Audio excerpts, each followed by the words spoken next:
Hi all, hope you're doing well today. Today's topic is going to go over radicals and rational exponents. This is a topic that a lot of students I've noticed tend to think they're better at than they really are. And it's also a topic that's never going away throughout the rest of your mathematics courses. So we need to make sure today that you really get this topic down. Let me go ahead and share my presentation here with you. So when we're looking at radicals and rational exponents, the first things that we're going to talk about is, of course, how to evaluate square roots. Very simple. Next thing is to simplify expressions in the format of when we have the square root of a squared term. We know that the square root and square are inverses of one another. But whenever that a comes out of the root, a lot of times people forget that it has to be the absolute value of a. Now, we also use the product rule to simplify square roots. We will be using the quotient rule to simplify square roots. We'll add and subtract square roots. We'll need to rationalize denominators. And then we'll need to be able to evaluate and perform operations with higher roots and understand to use rational exponents. Rational exponents, the same thing as a radical. It's just in a different format. Okay, up next here. So first off, definition of the principal square root. We know if b squared is equal to a, then b is the square root of a. Now the definition of the principal square root, if a is a non-negative real number, the non-negative number b, such that b squared is equal to a, is denoted by b is equal to the square root of a. Notice the only thing that's happening is it's just an equation property here. I'm taking the square root of each side of the equation. The square root of b squared is b. The square root of a is just the square root of a on that right-hand side. So we can say that's going to equal the principal square root of a. Such as when we have the square root of 81, we get a 9. Now, sometimes I've seen students mistake. They'll think, well, okay, since I can say x squared is equal to 81, then x is equal to the positive negative root of 81, and they'll say x is equal to plus minus 9. They unfortunately mistakenly think that the square root of 81 could be positive or negative 9. That is absolutely heinous and a horrible misunderstanding. Only when we have a square on one side is when we're going to use that plus minus property. The square root, if you remember what the square root looks like, it starts at 0, 0, and it goes off to the right. It looks like a half parabola. It only ever contains positive values. So please remember, the square root can only be a positive value. Now, what if you have a negative out in front of a square root?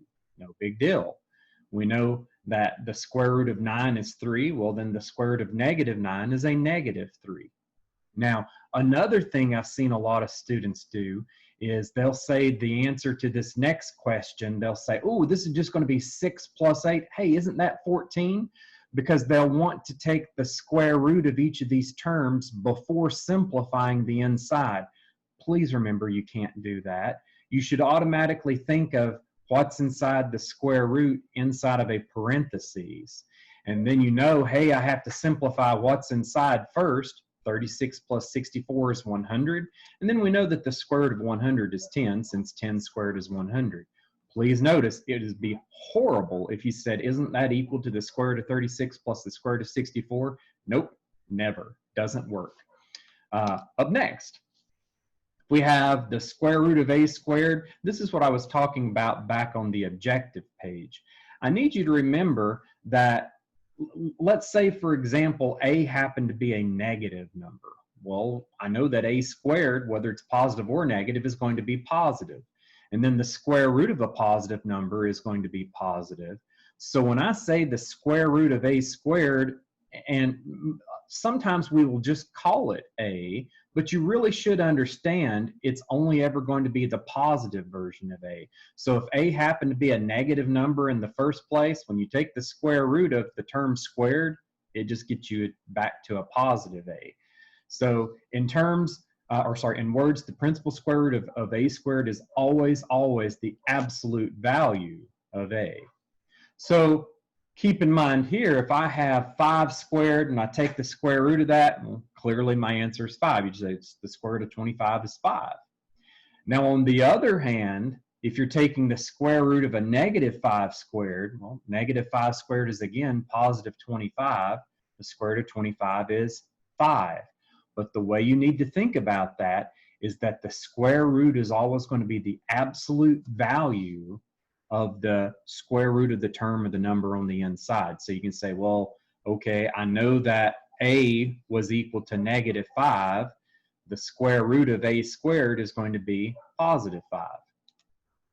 Now, when I'm looking at the product rule for square roots, this is a big one. In order to be able to simplify root expressions, you cannot simplify a sum or a difference inside of a root, but you can certainly simplify a product. Here I'm saying that the root of AB is equal to the root of A times the root of B. And oftentimes it's easier to simplify in this format versus the combined format. Now, if you do have it apart and you think it's easier to bring together, you can do that too. You can just say if you have the root of A times the root of B, clearly that's the root of AB as well. To look at a problem where that comes in handy. So I'm asking you to simplify the square root of 25. The only terms that come out of a square root nicely are perfect squares. So you'd say, well, all I have to do is recognize that 75 has a perfect square factor of 25. 25 is 5 squared. So I could break up the square root of 75 into the square root of 25 times the square root of 3. And then I know that that square root of 25 can be better written as a 5. So I can say, well, hey, my final answer is the square root of 25 times the square root of 3. That's better written as 5 on the root of 3. Now, on the other hand, and back on that previous page, remember, I said sometimes it's better to break it apart, and sometimes it's better to combine. This next case, it's better if we combine. I look at this first square root, and I get the square root of 5x. There's no perfect squares in there. My second square root, square root of 10x. There's no perfect squares in there. So this time, instead of keeping those separated, I multiply them. And I can say, well, this is going to give me the square root of 5 times 10 is 50. X times x, x squared. Now, in order to show what terms can come out of the square root, I broke it down into the terms that are perfect squares times the factor that isn't. 50 has a perfect square factor, again, of 25. X squared is a perfect square. So I can say the terms that are going to come out of the square root are the 25x squared. The factor that is not is the 2. Well, the square root of 25x squared, you'll see I pulled those out individually, the square root of 25 and the square root of x squared, and then the square root of 2, that's not going to simplify. Square root of 25x squared just comes out as a 5x. There's no need to show this step right here if you don't need to. This is just me trying to show my work very thoroughly, but you can go directly from here to here if you prefer and say your answer is just going to be 5x on the root of 2. That's what we do. Now, what if we're simplifying quotients? It's the same idea. Sometimes you may have a quotient of all one fraction, and it's better to think of it as the root of the numerator divided by the root of the denominator. And then other times, you may have the roots separated, as in the second case, and it's easier to think about it as the square root of the quotient all under the same root. Either of those are adequate values. Now, of course, you can only ever have a fraction if the denominator is not 0. So this is only true if b is not 0. Now, showing the case in which it's better to break apart, if I have the square root of 25 over 16, I recognize my numerator and my denominator are perfect squares. So why not go ahead and think about it as the square root of the numerator over the square root of the denominator? And then the square root of 25 is 5, square root of 16 is 4. I get my answer 5/4. Now, on this second problem here, it was apart to begin with, and I'm thinking, okay, that numerator doesn't have any obvious perfect squares in there right offhand, although I could break it up into 25 times 6 and x squared times x. That denominator's not a perfect square inside the square root. I'm thinking it would be more efficient in this problem in the first step to go ahead and write this as a combined root of the quotient 150x cubed over 2x.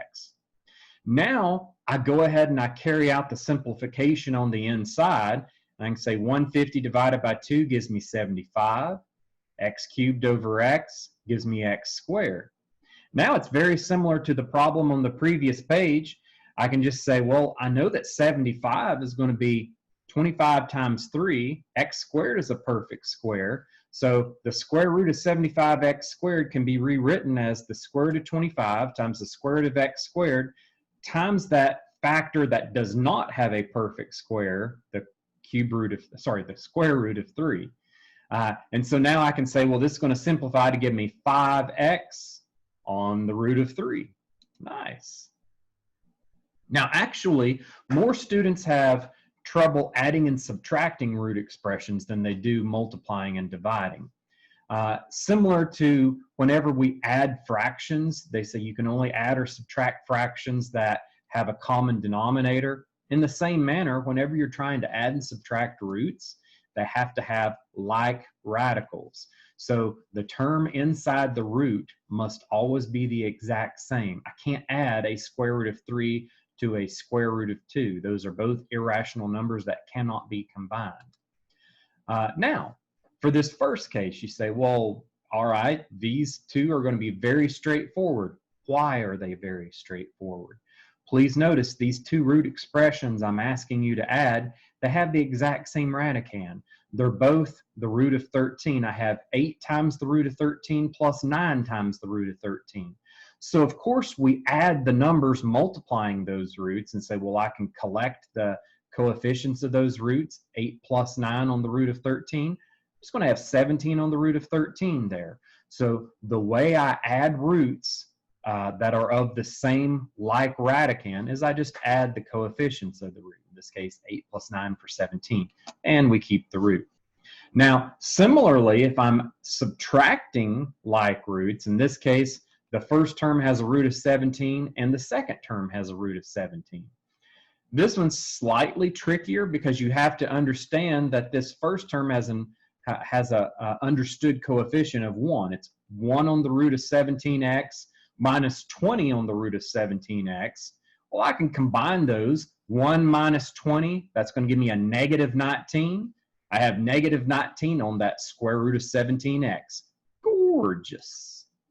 Now, what about whenever we're trying to simplify a root expression? And this next thing is not something I'm a huge fan of. I typically leave square roots in denominators myself. But if you're specifically asked to get the roots out of the denominators, it's called the process of rationalizing denominators. So the process of rewriting a radical expression as an equivalent expression in which a denominator no longer contains any radicals is called rationalizing the denominator. If the denominator consists of a square root of a natural number that is not a perfect square, we'll simply multiply the numerator and denominator by the smallest number that produces a square root of a perfect square in the denominator. Okay, so let's see that in action. Well, actually, before we do that, the other case that we're going to see is, well, what if your denominator isn't simply just a square root of some number? What if it has a square root as a part of a two-term expression? In that case, you'll simply multiply by the conjugate of that expression. And remember, whenever you're multiplying a fraction, you have to multiply the fraction by an understood 1. So both the numerator and denominator is going to get multiplied by the conjugate. Now here I have a case where we would have a denominator with 2 square roots in it, the square root of a plus the square root of b, and I'm just showing you that the conjugate, it is always the exact same 2 terms with the opposite sign in between. So if this were my denominator, I would multiply both the numerator and denominator by the square root of a minus the square root of b.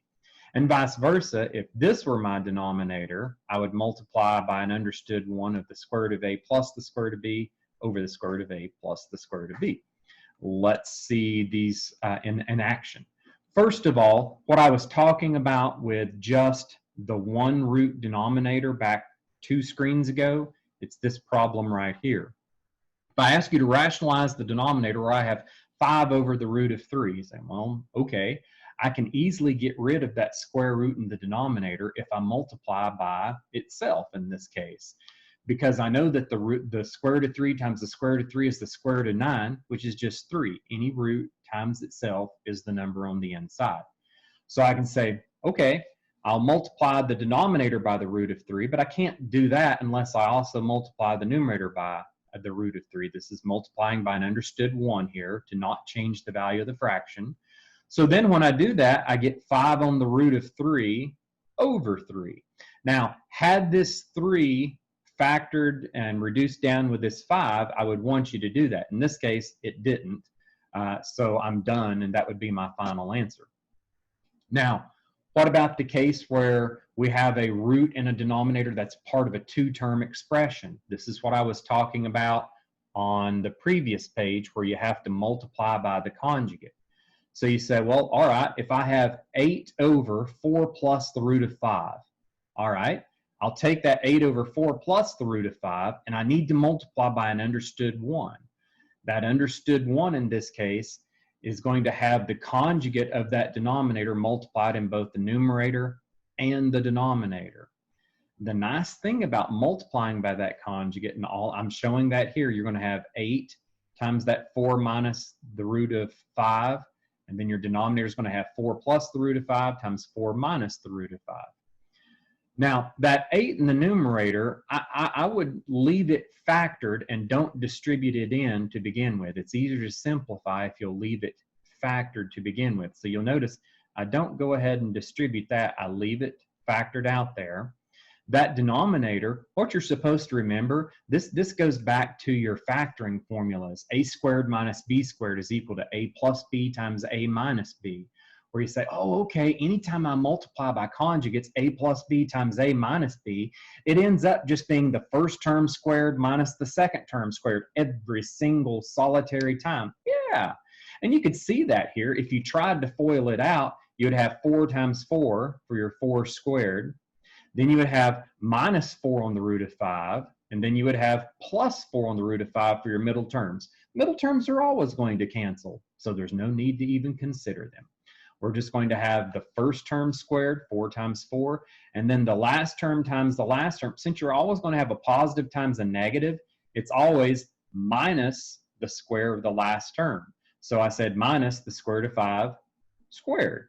Now, of course, that's going to give me 4 squared is 16. Square root of 5 squared is 5. That's a 16 minus 5 in that denominator. So often I see students make a silly mistake and put 16 plus 5 there. Please understand why it's minus, because it's a positive times a negative. And now that denominator is going to simplify 16 minus 5 down to 11. And then I say, well, okay, I would simplify further if 8 and 11 had any factors. Clearly they don't. 11 is a prime number. I would actually accept for full credit this answer right here, the factored answer in the numerator, 8 times 4 minus the root of 5 over 11. Sometimes on My Math Lab, they will want you to go ahead in the last step and distribute if it doesn't reduce with the denominator. So, of course, that's not hard to do. We'll just get our 32 minus 8 root of 5 over that 11. All right, up next, we need to talk about the connection between radicals and rational expressions. So the definition of the principal nth root of a real number, a, if I'm talking about the nth root of a is equal to b, that means that I could raise b to the nth power and get a.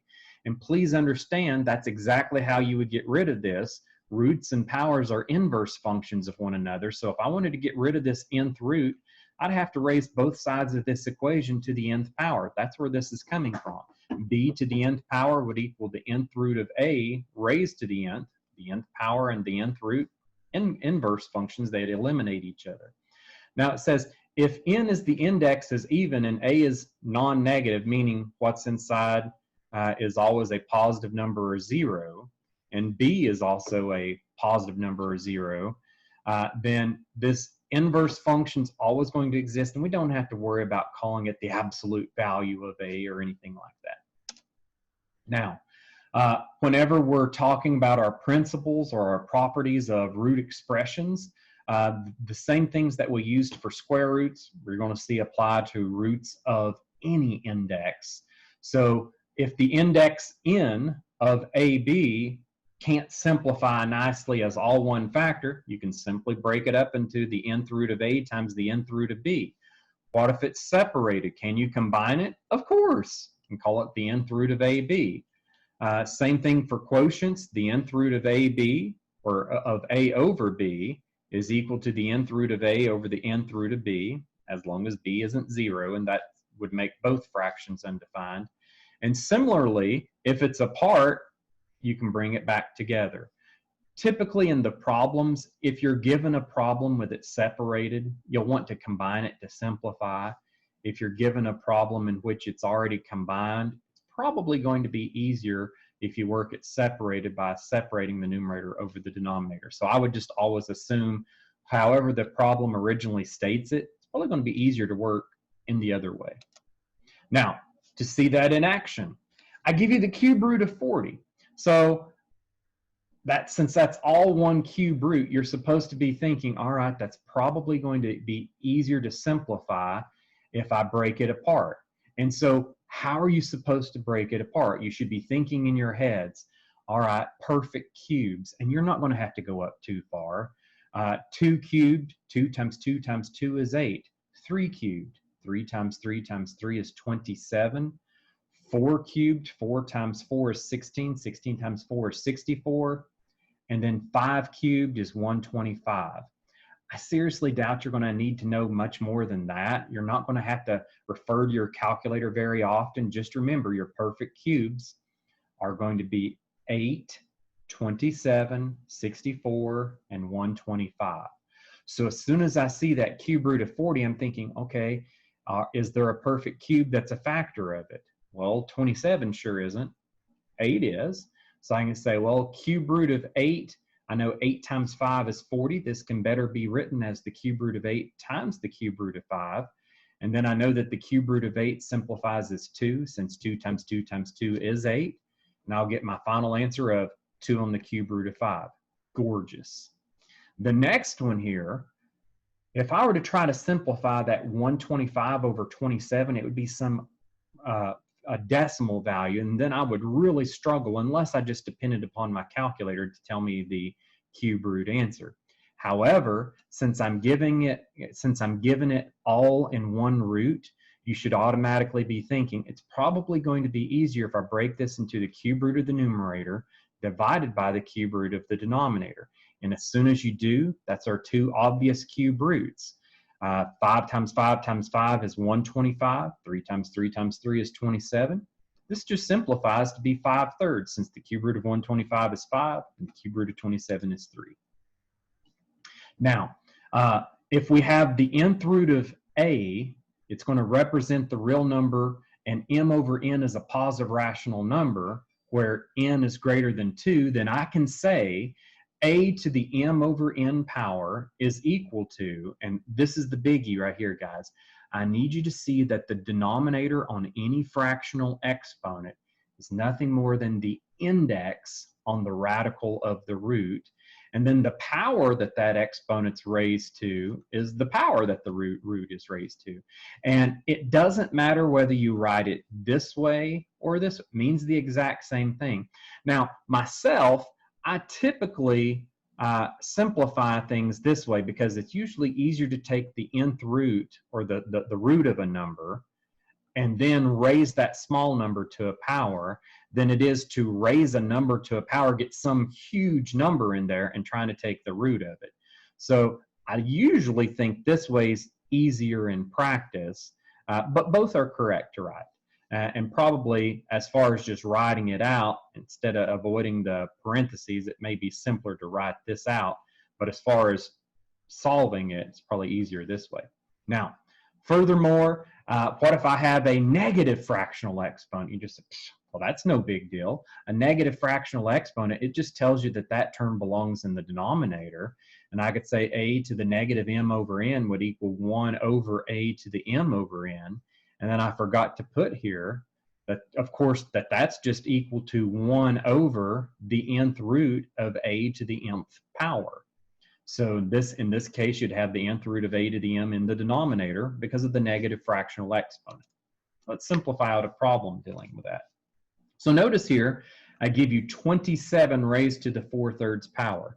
And I'm writing it with a notation that I said is usually easier, this notation right here, where you're going to take the nth root of that term and then raise it to the nth power. So this is telling me, okay, take the cube root of 27 and then take that answer and raise it to the 4th. That's what I do. The cube root of 27 to the 4th. Cube root of 27 is 3. And then your answer is just 3 to the 4th power. Well, 3 to the 4th power, 3 times 3 is 9, times 3 is 27, times 3 is 81. Gorgeousness. Now, what if I have to simplify with properties of exponents, and I give you out an expression like this? You could say, well, all right, you multiply like components. 2 times 5, multiply the coefficients, I get a 10. And then we know whenever we multiply like bases of a variable, we're always going to add the exponents. That's precisely what I did here. If I'm multiplying an x to the 4/3 times an x to the 8/3, that's going to give me x to the 4/3 plus 8/3. Of course, that makes it really easy because those fractions have the same denominator, so I can easily add those exponents. 4/3 plus 8/3 is 12/3. And I know 12/3 simplifies to just be 4th. So my final answer here, I just get 10x to the 4th. That problem's very anticlimactic. I thought it'd be more fun than that. All right, guys. So that finishes up this section. There are a lot of beautiful problems in this section. Please, if you get to anything, stumbling blocks, let me know. And please also keep in mind, I've done every problem that you'll be expected to do. All you have to do is go to where I've worked out my homework and I have it corresponding to the problems on my math lab that I've done out of the book. Each book problem should have a corresponding problem that you're assigned to work on my math lab. I've already done them all and I had fun doing them. I hope you do too. All right, guys, let me know if I can be of any assistance. Be glad to help.